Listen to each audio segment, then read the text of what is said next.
complètement, voilà. Comment tu peux faire pour justement expliquer à une personne qui n'y croit pas, lui montrer que en fait, effectivement, il y a des phénomènes inexplicables.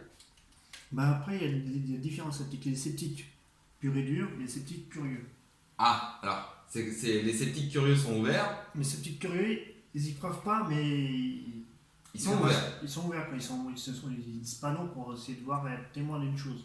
Et les sceptiques fermés, donc alors c'est-à-dire que tu leur montreras tout ce que tu veux, Ouais. ils trouveront. Quelque chose à redire, tu peux leur montrer par A plus B, et il n'y a pas de trucage, c'est vrai, des trucs comme ça.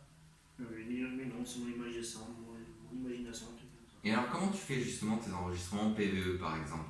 C'est tu poses des questions dans le vide, quand tu es dans une pièce seule. Comment tu peux expliquer que tu peux avoir des mots, des enregistrements sur les bandes justement?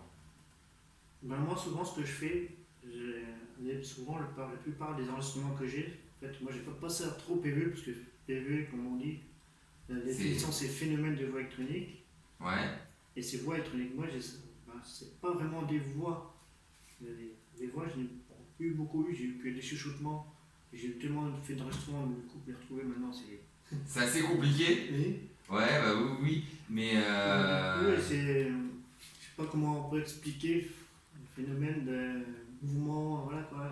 De voix électronique. C'est plus de TCI et encore, c'est pas de la communication, c'est capter des bruits de vie Ouais. de l'au-delà en fait. Capter des bruits de l'au-delà. Ouais, bah ouais, mais. Ou des bruits résiduels, on sait pas encore. Alors effectivement, on dit souvent dans ce milieu-là que tu peux avoir, comme tu disais, des bruits résiduels qui viennent des pierres ou voilà. Est-ce que toi tu penses que les pierres peuvent vraiment marquer, imprimer ce qui s'est passé il y a plus de 100 ans quoi par exemple? Et je pense que comme le bois aussi qui peut. Le bois est un conducteur? Le bois c'est une matière vivante donc du coup ça. Ça travaille et ça voilà. Ouais. Alors t'as réussi à expliquer des phénomènes qui sont produits par exemple à Fougeray?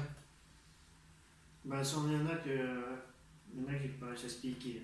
Ouais. Mhm. Qui resteront toujours dans le vague. Bon bah écoute c'est top. Même la dernière fois, la dernière fois que je suis à la Fougeray, on avait vécu un truc. Il y avait Véronique, on était une dizaine de personnes, on était dans la cuisine. Ouais. Et il s'est passé un truc, personne n'a rien compris de ce qui s'est passé. On discutait d'un coup à la fenêtre de la cuisine qui se met à bouger comme si quelqu'un voulait l'ouvrir mais qui n'y arrivait pas. Alors, si quelqu'un t'écoute là tout à l'heure en disant mais de toute façon c'est pas vrai, qu'est-ce que tu lui conseilles? Après, je force pas les gens à croire qu'ils croient s'ils veulent. Est-ce que tu penses qu'un passage à Fougeray serait pas nécessaire dans ces cas-là? Après, les gens, je sais qu'il y a pas mal de sceptiques qui sont à la Fougeray et après, ils y croyaient.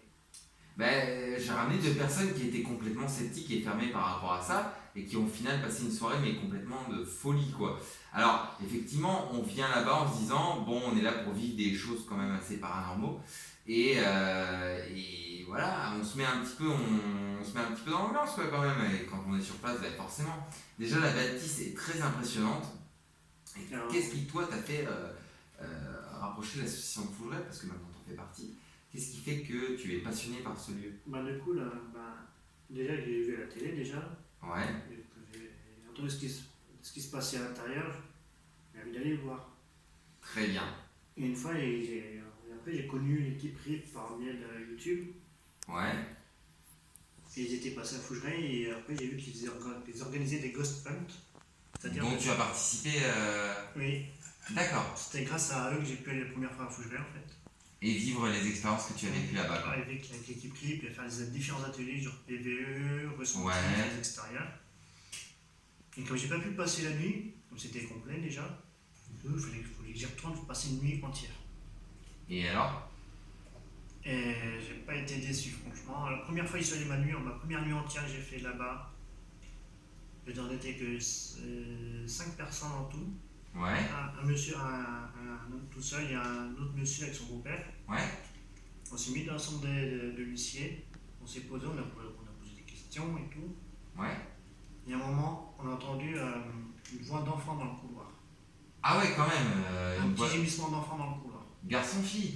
Je sais pas, parce que ça là, on l'a